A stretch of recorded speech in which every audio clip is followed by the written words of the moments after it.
Today we are talking about section 29.2, has the meat and potatoes of the nervous system in it. Section 29.1 was just kind of an overview of a couple different systems. So we are starting here with the general structure of the specific nervous system.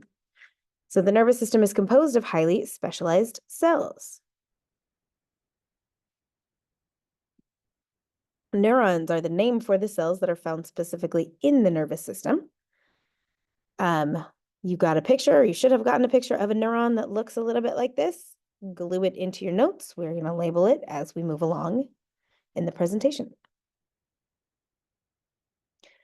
The cell body is also known as the soma.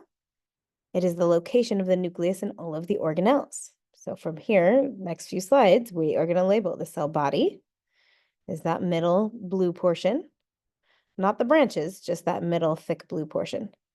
And then in the middle, the little pink circle with the little darker dot in the middle, that is the nucleus.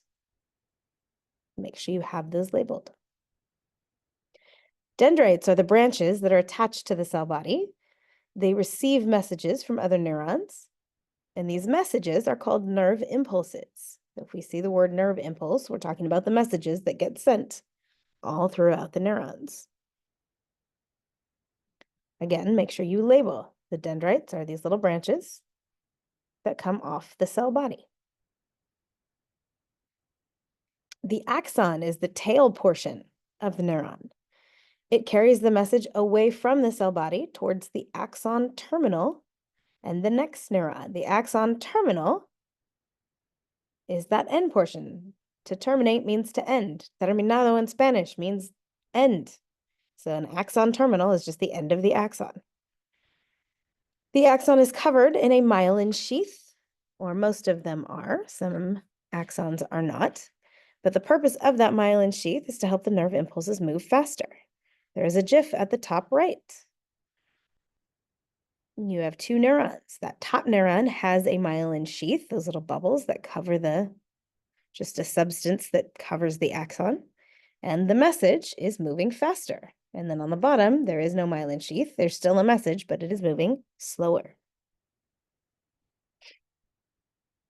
So be sure all of these parts are labeled. You should have it glued.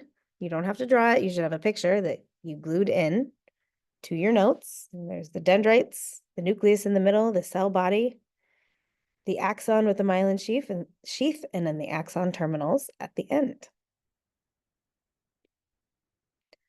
The synapse is the gap between the axon terminal of one neuron and then the dendrite of the next neuron. A lot of stuff happens in that gap that we will talk about.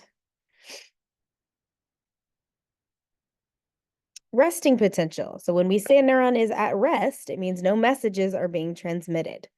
We are not using those neurons. We have a lot of neurons and we use a lot of them all the time, but we don't use all of them all the time. Some of them get to rest. Way back in chapter 2, we talked about the different chemicals that living things are made of. Most of it was schnapps, carbon, hydrogen, oxygen, nitrogen, phosphorus, and sulfur, but we had trace elements that were very important to our bodies. Sodium and potassium.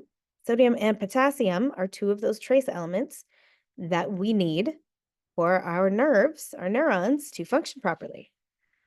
So inside of a neuron, there is more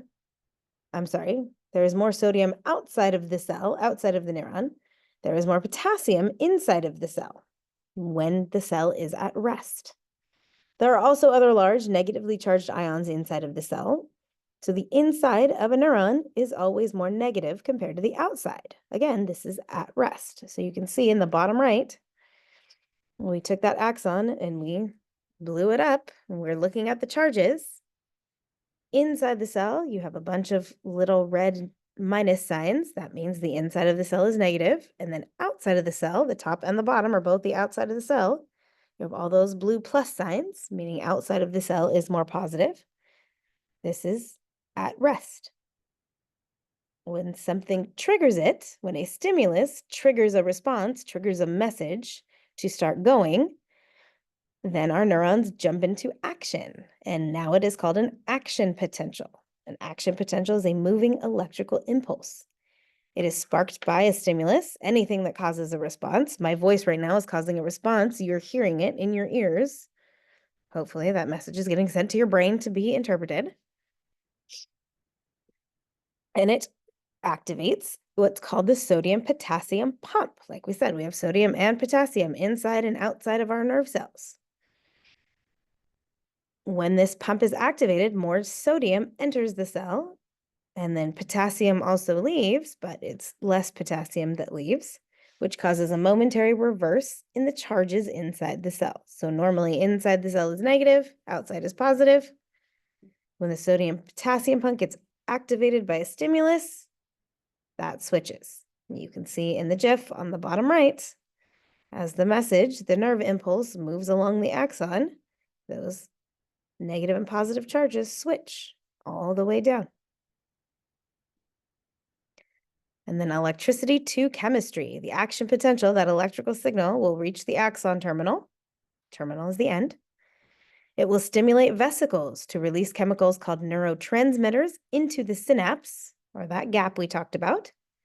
And then the neurotransmitters, those chemicals, will travel across the gap to the dendrites of the next neuron to continue the process.